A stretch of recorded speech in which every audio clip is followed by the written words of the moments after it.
Thanks for watching. Don't forget to like, comment, share and subscribe to. بہت ہی خوشی کے ساتھ اپنے نوجوانوں کو اور آپ سب کو یہ خوشخبری سنانا چاہتا ہوں. پچھلے 200-300 سال کے اسٹرگل میں الحمدللہ اپنی آئیڈینٹی کے محفوظ رکھنے میں اور اپنے تشخص کے محفوظ رکھنے میں اور اپنی نئی نسلوں کے اسلام سے تعلق کے باقی رکھنے میں یہ امت مسلمہ تقریباً 100% کامیاب رہی.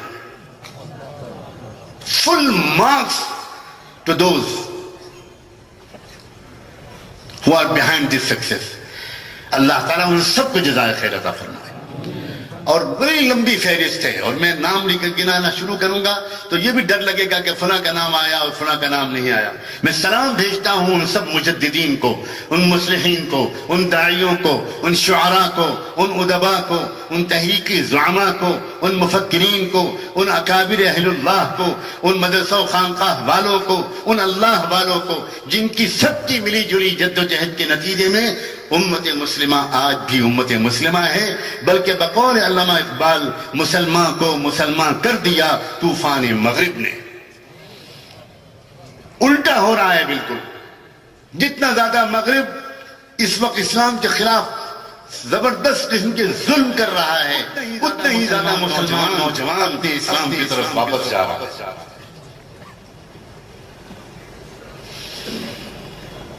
اب جب ایک مرحلہ ہمارا پورا ہوا تقریباً الحمدللہ وہ جاری ہے لیکن بہت بڑی جنگ جیتی ہے ہم نے. کاش کہ اس بات کو آپ لوگ بعد میں تفصیل سے اپنے ان تمام رہبروں سے ان سے تفصیل سے سنیے.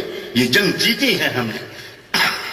یہ جنگ ہم نے جیتی ہے افریقہ میں، یہ جنگ جیتی ہے ہم نے نارتھ افریقہ میں، یہ جنگ جیتی ہے ہم نے مصر میں، یہ جنگ جیتی ہے ہم نے شام میں، یہ جنگ جیتی ہے ہم نے فلسطین میں، یہ جنگ جیتی ہے ہم نے ترکی میں، یہ جنگ جیتی ہے ہم نے سوڈان میں، اور میں فخر سے کہتا ہوں یہ جنگ جیتی ہے ہم نے ہندوستان میں. یہ چھوٹے چھوٹے مدرسے اور مکتب، یہ چھپروں میں چلنے والے مکتب، یہ پھرنے والی تبلیغی جماعتیں، یہ اسکول اور مختلف تحریکیں اور انجمنیں اور تنظیمیں اور جماعتیں اور تحریکیں، ان سب نے مل کر چاہے یہ آپس میں ایک دوسرے سے بہت زیادہ محبت بھی نہ رکھتی ہوں اجنبیت کی وجہ سے، تب بھی ان سب نے مل کر یقیناً ایک بہت بڑا کام کیا ہے. ایک واقعہ سناؤں آپ کو. جب گجرات میں زلزلے آئے تھے بہت بھیانک قسم کے، ارتھکویک آیا تھا بھج کے علاقے میں، تو میں اس وقت وہاں پر لکھنؤ سے گیا تھا. اس وقت میں لکھنؤ ہی میں رہتا تھا، آپ کے صوبے مہاراشٹر کا باشندہ نہیں بنا تھا. تو میں اس وقت 10-15 دن کے لیے اس علاقوں میں گیا. ایک جگہ سے ہم لوگ دوسری جگہ کی طرف جا رہے تھے. 3-4 گاڑیاں تھیں، ہمارے ساتھ 15-20 علماء تھے اور تبلیغ کی محنت کے ذمہ داران تھے، اور مدرسوں نے اور تبلیغ کے ساتھیوں نے زبردست کام وہاں پر خدمت خلق اور ریلیف کا کیا تھا، جس کو آرمی کے کمانڈر نے تحریری طور پر اعتراف کیا کہ میں نے زندگی میں ایسا سوشل ورک کرنے والے لوگ نہیں دیکھے.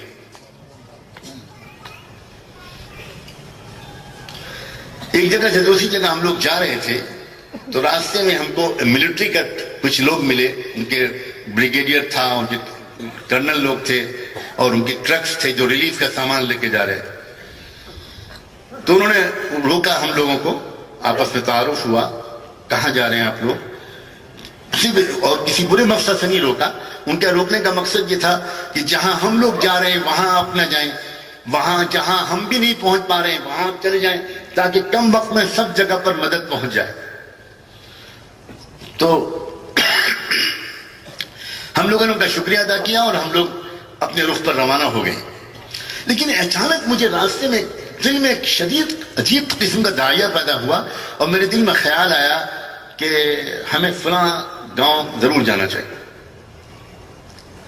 میں نے اپنے ساتھی سے کہا جو گروپ لیڈر تھے، امیر تھے جماعت کے، مولانا مفتی امتیاز صاحب جوان عمری میں انتقال کر گئے، اللہ ان کے درجے بلند کرے. احمد آباد کا ایک بڑا زندہ دل عالم تھے. تو میں نے ان سے کہا کہ مفتی صاحب میرا دل میں شدید تقاضا ہے، میں وجہ تو نہیں بتا سکتا لیکن شدید تقاضا ہے کہ وہاں جانا چاہیے. تو کہنے لگے بہت اچھا، انہوں نے گاڑی کی ڈرائیور سے کہا کہ ذرا ادھر کو موڑو، اس گاؤں میں چلنا ہے۔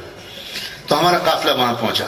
وہاں پہلے سے ایک ریلیف کیمپ لگا ہوا تھا بہت بڑا، اور گاؤں کے لوگ لائن میں لگے ہوئے تھے، کچھ زخمی تھے جو لیٹے ہوئے تھے، اور وہاں ریلیف تقسیم کیا جا رہا تھا۔ تو ہم لوگوں نے تھوڑی دور گاڑیاں روکی اور صرف دیکھا، اس کو واچ کیا، حالانکہ ہمیں کوئی پہلے سے خبر نہیں تھی، لیکن یہ اللہ تعالیٰ کی طرف سے تھا۔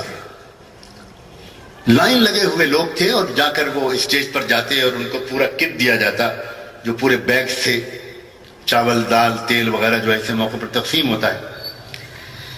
انہی لائن میں لگے ہوئے لوگوں میں ہم نے ایک بچہ دیکھا جو شاید مشکل سے 9-10 سال کا تھا، اور ٹوپی لگائے، کرتا پاجامہ پہنے۔ ہم لوگ دور سے دیکھ رہے تھے، اور ہم نے یہ بھی دیکھا کہ اس بچے کو پکارا گیا، وہ بچہ آیا اسٹیج پر، اس کو اوپر بلایا گیا، اور اس سے کان میں کچھ کہنے والوں نے کچھ کہا۔ اس بچے نے، اب ہم تو دور سے کیا جواب دیا، اس سے کیا کہا گیا، یہ تو ہم نہیں سن سکے۔ ہم نے صرف اتنا دیکھا کہ اس بچے نے اسٹیج سے جمپ لگائی، کودا اور بھاگتا ہوا واپس چلا گیا۔ اس نے کوئی امداد قبول نہیں کی۔ میں نے اپنے ساتھیوں سے کہا کہ فوراً گاڑی کو موڑیں اور اس طرف کو چلیں جدھر کو وہ بچہ گیا ہے۔ پوچھنا ہے ہم کو اس بچے کے ساتھ کیا ہوا۔ جب ہماری گاڑی کسی طرح وہاں پہنچی تو اس بچے کو ہم لوگوں نے بلایا، پانی وانی پلایا، دودھ پلایا، نام پوچھا، پتہ پوچھا۔ اس بچے نے بتایا کہ میری ماں بھی شہید ہو گئی زلزلے میں، باپ بھی مر گئے، دادا بھی مر گئے، بھائی بھی مر گئے، بھابھی بھی مر گئی، خالہ بھی مر گئی، میرا پورا گھر ختم، اور میں کھیت میں کام کر رہا تھا اس لیے بچ گیا۔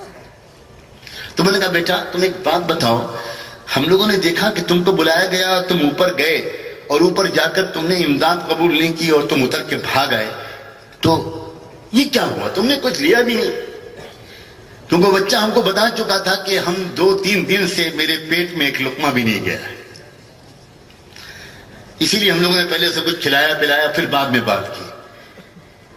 تو اس نے ادھر ادھر دیکھ کے ڈرتے ڈرتے یہ کہا کہ جب ہم کو اسٹیج پر بلایا انہوں نے، تو انہوں نے ہم سے یہ نعرہ لگانے کو کہا، جو ایک خاص قسم کا نفرت پھیلانے والا مشرکانہ نعرہ ہمارے ملک میں کچھ بیچارے گمراہ قسم کے لوگ لگاتے ہیں، وہ نعرہ لگانے کو مجھ سے کہا بیٹا تم ایک بار وہ کہہ دو تو ہم تم کو دیں گے بھی، اپنے ساتھ لے جائیں گے، اپنے ہاسٹل میں رکھیں گے، اسکول میں پڑھوائیں گے، بہت بڑا آدمی تم کو بنا دیں گے۔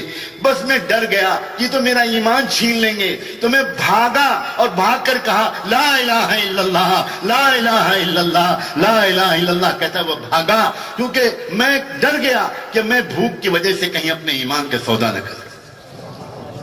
اللہ اکبر کبیرہ۔ کس نے اس بچے کو کلمے کی اہمیت بتائی؟